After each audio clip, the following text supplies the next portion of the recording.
Tu t'apprêtes à signer un crédit ou une LOA pour ta première voiture VTC? Pose ce stylo. Dans cette vidéo, je vais t'empêcher de commettre une erreur qui pourrait littéralement couler ta boîte dès la première année. Je vois encore trop de chauffeurs commencer avec des voitures pour se faire plaisir, mais qui se transforment en gouffre financier. Dans cette vidéo, on va voir les 5 erreurs qui coûtent le plus cher. Et surtout la numéro 5, c'est celle qui te fait bosser gratuitement pour la banque. Si on ne se connaît pas, je suis Cédric, VTC depuis 10 ans. Je vais t'aider à devenir rentable sans dépendre des applications. Ça fait déjà plusieurs années que j'ai arrêté de travailler avec les plateformes. Avant de plonger dans le vif du sujet, si tu veux sécuriser ton business et ne rien rater des prochaines pépites pour ta rentabilité, pense à t'abonner et activer la petite cloche. C'est le meilleur investissement gratuit que tu feras aujourd'hui. Allez, on attaque direct avec la première erreur. L'erreur numéro 1, c'est de choisir avec ton ego. Tu veux te lancer, tu veux que ça claque, alors tu vises une Mercedes classe E, une Tesla, toute neuve. Le problème, c'est que tu surestimes tes revenus futurs. Tu oublies les charges, l'assurance, le pneu, les crédits sur 3 à 5 ans quand tu achètes une voiture à 40 ou 50 000 euros. Résultat, tu as 1200 euros de perte par mois alors que tu n'as même pas encore commencé ton activité. La règle, vise une voiture qui est la moins chère possible pour commencer. Ensuite, quand tu sauras le chiffre d'affaires que tu fais chaque mois, tu pourras envisager une voiture plus chère en faisant tes calculs. D'ailleurs, c'est exactement ce que je conseille dans la vidéo que tu pourras retrouver ici, où je compare la Prius à la Tesla, avec des chiffres. L'erreur numéro 2, tu te limites à la consommation de la voiture sans regarder toutes les charges qu'il y a autour. La réalité, c'est qu'il faut calculer ton PRK, ton prix de revient kilométrique. Pour ça, j'ai créé un calculateur. Pour t'éviter d'avoir à faire tes calculs toi-même sur un petit papier, tu pourras l'utiliser et ajouter toutes les informations de la voiture que tu souhaites acheter. Tu pourras faire ton estimation et savoir exactement combien elle te coûtera à l'année. Et attention, il te faut une banque pro et un comptable carré. Moi, j'utilise Conto pour la banque et Keobiz pour le comptable. Ils ont plus de 3000 chauffeurs déjà chez eux, donc c'est des professionnels du VTC. Ils sont super, ils répondent direct par mail, par téléphone dès que tu as besoin d'un conseil. Et l'avantage, c'est que un mois offert, plus la création d'entreprise offerte. C'est-à-dire que si tu veux créer une SASU ou quoi que ce soit, tu n'auras que les frais du greffe à payer. Le lien est dans la description. Conto, c'est la banque la moins chère que j'ai trouvée. Si tu vas sur une banque traditionnelle, c'est 50 euros par mois. Chez Conto, c'est 10 euros, 12 euros, je crois, TTC, un truc comme ça. Moi, je paye dans les 12 euros par mois. Pour une banque en ligne, l'avantage, c'est qu'elle est connectée directement à Keobiz. Tu peux scanner tes factures à chaque fois que tu fais une dépense et elle est directement envoyée à ton comptable. Ce qui t'évite à la fin du mois, à chaque fois, de faire ta comptabilité. Allez, maintenant, on passe à l'erreur numéro 3. Mais avant, dis-moi en commentaire, c'est quoi ta stratégie pour 2026? Tu es plutôt team application ou tu comptes faire de la clientèle privée? Ce qui me permettra d'adapter mes prochaines vidéos pour vous. Si tu comptes faire de l'application 10 heures par jour, ne prends pas une voiture à 40 000 euros. Tu vas avoir une décote de fou, une usure rapide et violente. Surtout que tu vas prendre 20 clients par jour. Ils vont t'abîmer la voiture et tu ne seras pas content. Et surtout, ça ne sera pas rentable. Tu auras 0,20 ou 0,30 centimes du kilomètre de frais, genre sur ton PRK, quand tu l'auras calculé. Avec le calculateur que je t'ai mis, tu pourras exactement savoir combien te coûtera la voiture. Sur les applications, tu gagnes entre 0,70 et 1 euro du kilomètre maximum. Donc, c'est pas du tout rentable. Par contre, si tu veux faire de la clientèle privée, ta voiture haut de gamme te servira comme vitrine. Et certes, c'est plus ou moins important, c'est pas vraiment important. Si tu as une voiture comme une Auris nouvelle génération, ça peut aussi passer pour faire de la clientèle privée. Même si c'est mieux d'avoir une belle voiture. Le plus important, c'est de savoir trouver sa clientèle.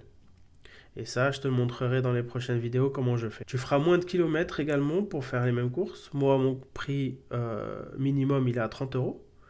Donc, si je fais 5 km minimum, c'est 30 euros chez moi.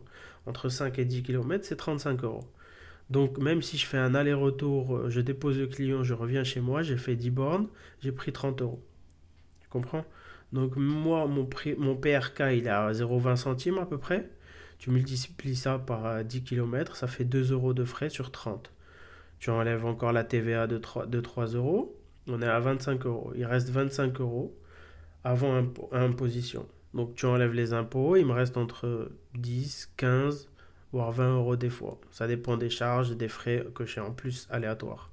Mais en tout cas, je suis toujours à plus de 10 euros de l'heure. Sinon, c'est pas rentable. L'erreur numéro 4, oublier l'usage réel du véhicule. Tu choisis le véhicule pour toi et non pas pour le client. Super, mais quand tu arrives à l'aéroport et que tu as une petite Auris et pas les Auris Touring, moi je te conseille plutôt l'Auris Touring, si tu veux acheter une voiture avec un prix contenu. La petite Auris, tu arrives à l'aéroport, ils ont 4 grosses valises, ou même 2 grosses valises, ça devient déjà compliqué avec une petite Auris. Donc c'est pas bon.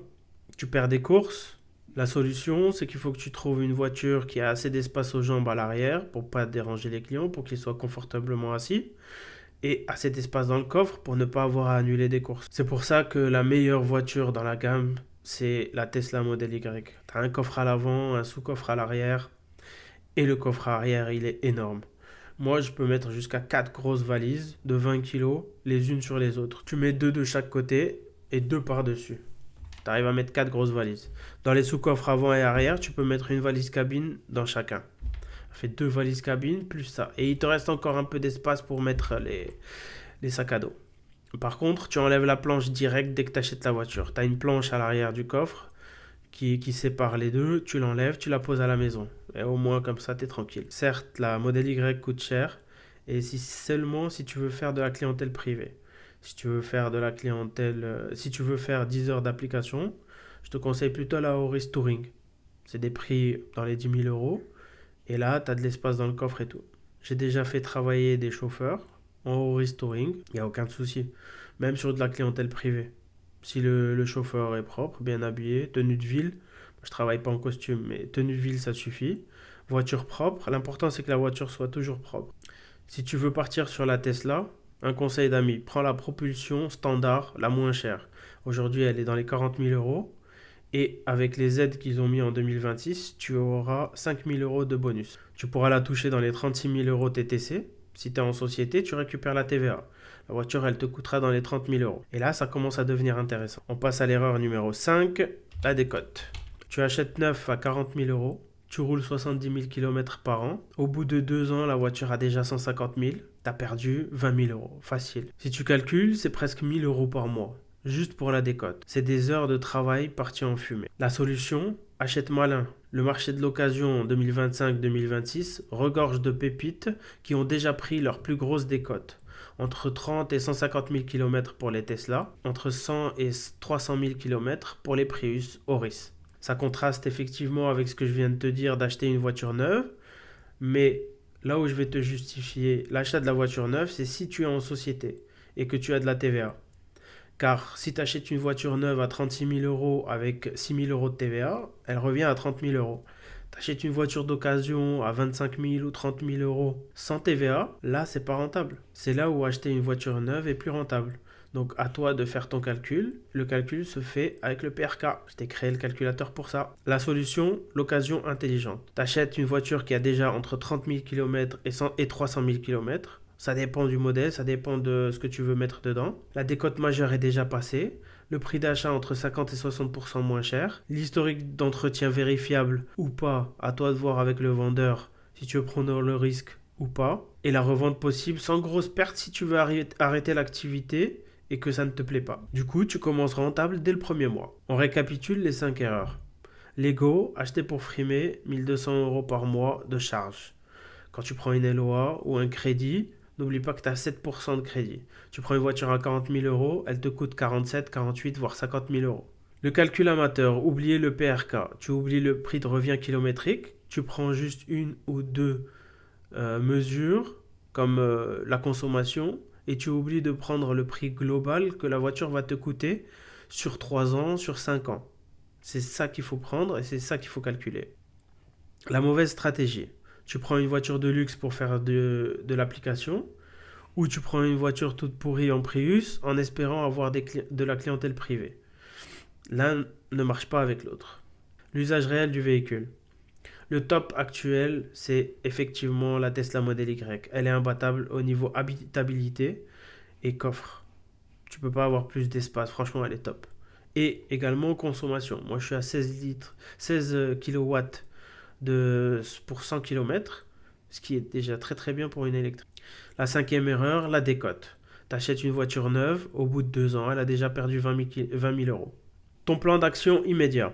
Tu calcules ton PRK, tu commences par ça, tu prends les véhicules que tu as sélectionnés, tu calcules ton prix de revient au kilomètre avec le calculateur, tu définis ta stratégie, est-ce que tu veux commencer par faire que de l'application ou tu veux te lancer directement en tentant d'avoir du privé, Mais pour ça, il faudra que tu suives mes prochaines vidéos où je te parlerai de comment trouver tes clients. Tu cherches une occasion pas trop chère, entre 30 000 et 300 000 km, ça dépend de ton objectif. Et n'oublie pas l'usage réel. Prends une voiture avec assez d'espace pour que les clients soient à l'aise, confortables et pour éviter de perdre des courses s'il y a trop de bagages. Si tu évites ces 5 erreurs, tu pars déjà avec 90% d'avance sur les chauffeurs qui se lancent. Si tu débutes à peine dans l'aventure, que tu t'es pas encore lancé, assure-toi d'être inscrit sur Uber avec un lien de parrainage. Le mien est dans la description. Tu gagneras 300 € au bout de 60 courses. Si tu n'as pas encore ta carte VTC et passé l'examen, j'ai créé un quiz d'entraînement gratuit. Lien en description. Si cette vidéo t'a aidé, lâche un petit pouce, c'est gratuit et moi ça m'aide beaucoup à continuer. Si tu veux aller plus loin dans la rentabilité de ton business, clique sur la vidéo qui s'affiche ici ou ici, je ne sais plus. On se retrouve dans la prochaine vidéo.